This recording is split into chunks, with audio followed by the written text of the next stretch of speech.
بسم الله الرحمن الرحيم. نيجي للعنصر الثالث في الاختبار أو الابتلاء، وهو أنت الشخص المختبر أو المبتلى. أنت شخص مطلوب منك إيه؟ لو مثلا المدرس بيديك الاختبار، ولله المثل الأعلى، ربنا اداك اختبار، اداك ورقة عشان تحل فيها، هتركز مع الشخص اللي ظلمك اللي هو برضو متقدم له ورقة تانية باختبار ليه هو، ولا هتركز مع نفسك وفي ورقتك؟ مطلوب منك إنك تحل الامتحان اللي ربنا اداهولك ده صح. طيب كده وصلنا ان احنا عندنا نوعين من البشر. شخص المختبر دوت يا اما يكون صالح ومؤمن واموره تمام وبيتقي الله وماشي مظبوط، وقلما نلاقي الموضوع ده في زماننا، ولكن ربنا هيديه الاختبار عشان يعلي درجته يوم القيامة. فاذا نجحت انت ربنا يعني هتفوز الفوز الحسن وتتعلي درجتك، مش هتبقى الجنة درجات زي مثلا سيدنا عمر وزي أبي بكر وزي عثمان، كلهم اختبروا مع انهم اصلا مسلمين وايمانهم صادق وكل حاجة تمام، بس اختبروا برضو عشان ربنا بيختبر صدقهم. طيب بالنسبة اللي انت شخص عادي بقى زينا كده، عندك ذنوب، زمان تركت صلوات، بتعمل كبيرة من الكبائر. انا اكتشفت ان انا بعمل كبيرة وما كنتش عارف ان هي كبيرة اصلا.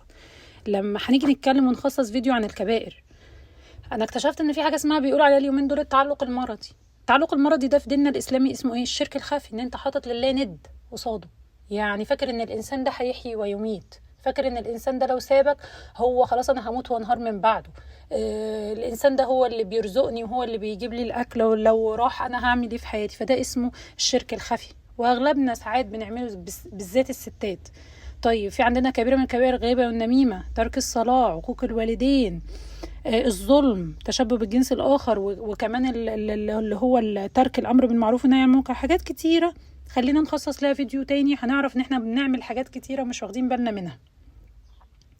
طيب وعايزة أقول حتة كمان إن هو وما أصاب، بسم الله الرحمن الرحيم، وما أصابكم من مصيبة فبما كسبت أيديكم ويعفو عن كثير.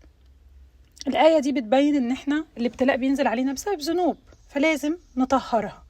ازاي بقى هنطهرها؟ اول شغل هنشتغل عليه بقى بقلب جامد هو القلب. ما تقوليش العقل، القلب هو اللي محتاج يتظبط، القلب السليم. عايزين نوصل لمرحلة القلب السليم. نوصل لمرحلة القلب السليم ده ازاي؟ عن طريق اللي احنا نشوف الآية اللي ربنا بيقول بسم الله الرحمن الرحيم: أفلا يتدبرون القرآن أم على قلوب أقفالها.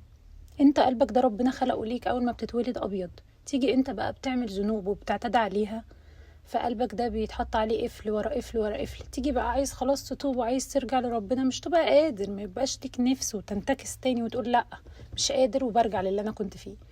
الاقفال دي جت منين؟ الاقفال دي من الاصرار على الذنب واعتياده والعناد والكبر. يعني انا مثلا بسمع اغاني، خلاص بقى ما انا بسمع وانا هعمل ايه في اللي فات؟ بنسمع مسلسلات، كل الحاجات دي بتعمل نقط سودة على قلوبنا، واقفال اقفال اقفال ورا اقفال. غيبة والنميمة بقت عادي في يومنا، بنتكلم عادي، بنفضفض، فبقت حاجة طبيعية. ترك الصلاة خلاص عادي يا عم، لما فوت الصلاة النهاردة بكرة بعد، وهكذا. التبرج، السرقة والغش والخداع بقوا بيسموه فهلوة. فبالنسبة لنا كل الحاجات دي طبعت على قلوبنا، بقى لونها اسود قلوبنا، بقى عليها قفل كتير. فلما تيجي انت بقى عايز تتوب في ثانية مثلا هتلاقي كل الحاجات دي اتنضفت؟ استحالة طبعا. محتاج ان انت تشتغل عليها واحدة واحدة، محتاج ان انت تنظف. واحسن حاجة بتشتغل على القلب: ألا بذكر الله تطمئن القلوب. على لسانك طول الوقت الاستغفار، التسبيح، القرآن، كل ده. واسهل حاجه دلوقتي هو الذكر، على طول على لسانك: استغفر الله استغفر الله استغفر الله. هتلاقي امورك تمام وماشيه في الطريق الصحيح. والبشرى بان الخير هيجي بعد الابتلاء، هيبقى عظيم جدا. فانت هتحارب كل حاجه، هتنظف قلبك وتحارب الوسوسه بتاعه الشيطان بذكر الله، الاستغفار، الصلاه على النبي، لا حول ولا قوه الا بالله. انا بالنسبه لي بستخدم الاستغفار على طول. احنا مخلوقين في الدنيا دي عشان ننفذ اقدار الله في الارض، فخلينا نكون ماشيين عايزين ننظف بقى القلب ده تنظيف عميق. نعمل ايه؟ اول حاجه التوبه، دي شيء اساسي، والتوبه بنيه صادقه ان انت عايز تتوب عشان خاطر ربنا يحبك ويغفر لك وتفوز في الاخره، مش عشان انا يلا الفتره دي اعديها وربنا يستجيب الدعاء اللي انا عايزه وبعد كده بشوف. لا، ربنا عارف وهيطول عليك الابتلاء عشان هو عارفك وعارف نيتك وعارف كل ده. اصدق النيه مع الله. التوبه الصادقه اتباعها بالاعمال الصالحه. الأعمال الصالحة اللي هي إيه؟ مثلا أسهل حاجة قراءة القرآن، كل حرف من القرآن بحسنة، والحسنة بتمحو السيئة، فدي أسهل حاجة. الصدقات، دعاء بالسر للناس، حاجات كتير قوي هنبقى نخصص ليها وقت او فيديو نتكلم فيه عن الاعمال الصالحة. الايمان هنتكلم عنه دلوقتي، اللي هو انت انسان مسلم. عندنا يعني في الدين في عندنا مراتب. اول حاجة الاسلام، الايمان، الاحسان. كل ليفل من دول بنختبر فيه عشان نطلع للليفل اللي بعده. فبالنسبة لي انا مسلم، اركان الاسلام ال5 حققتها، فانا مسلم. خلاص بقى ربنا عايز يرفعك من مسلم لمؤمن، هيعمل ايه؟ ربنا هيختبرك ليفل تاني بقى، عشان كل ليفل هترتقي بيه في الجنة لليفل اعلى. فهنيجي دلوقتي، انت دلوقتي في اختبار صعب جدا. عشان ترتقي للإيمان ربنا هيختبرك بحاجة اسمها الإيمان، الرضا بالقضاء خيره وشره. هي دي مرتبة من مراتب الإيمان، الرضا بالقضاء خيره وشره. زي ما انت قبلت الخير اللي ربنا بعته لك، هتقبل الشر.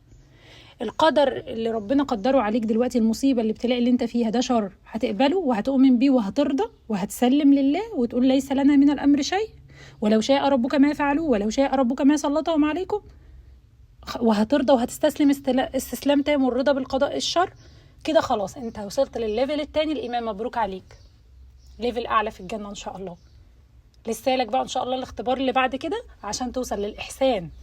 تعبد الله كأنك تراه، تبقى ماشي تقول أنا لو عملت الحاجة الفلانية دي، لا أنا خاف أعملها، ربنا شايفني. يعني تبقى شايف ربنا في كل حاجة قدامك. ده ليفل أعلى بقى توصل إليه بعد صلاح كبير، وبعد ما تنظف قلبك وتشيل كل الأقفال اللي عليها. انا دايما ارجع واقول الاقفال دي بتتشال بالاستغفار طول الوقت طول الوقت طول الوقت. طول ما انت ماشي استغفر الله استغفر الله استغفر الله استغفر الله استغفر الله، هتعتادها وهتحبها. فاحنا نمشي على خطة اللي هي الصلاة على وقتها، ركعتين قيام الليل قبل الفجر، تقوم بنص ساعة تصلي ركعتين وتدعي. الاستغفار طول الوقت، ويا احلى وقت الاستغفار هي الاسحار. ختمة فهم ان انا اقرأ القرآن زي ما قلنا عشان تبقى عمل صالح بنية ان هو عمل صالح. وكمان استماع للقرآن بيطهر القلب قوي وبيرقق قلبك. بدل الاستماع للأغاني انت هتحب جدا الاستماع للقرآن بصوت شيخ معين. وكمان لو تقدر بقى الأقوى والأعظم منهم كلهم قراءة البقرة يوميا. بجد السحر الحلال هي قراءة البقرة. أوصيك بالصلاة على وقتها، البقرة يوميا، ركعتين القيام وركعة الوتر بعد العشاء، الاستغفار طول اليوم على لسانك. ولكم البشرى بأن الخير بعد الابتلاء عظيم عظيم، والله العظيم الخير عظيم. من نفس مطمئنة، أهم حاجة قلبك هينضف ونفسك هتبقى مطمئنة وهتبقى مبسوط، ماشي مبسوط وفرحان ومش شايل هم حاجة، وهتتخلص من الوسواس والشياطين. أترككم في حفظ الله ورعايته إن شاء الله.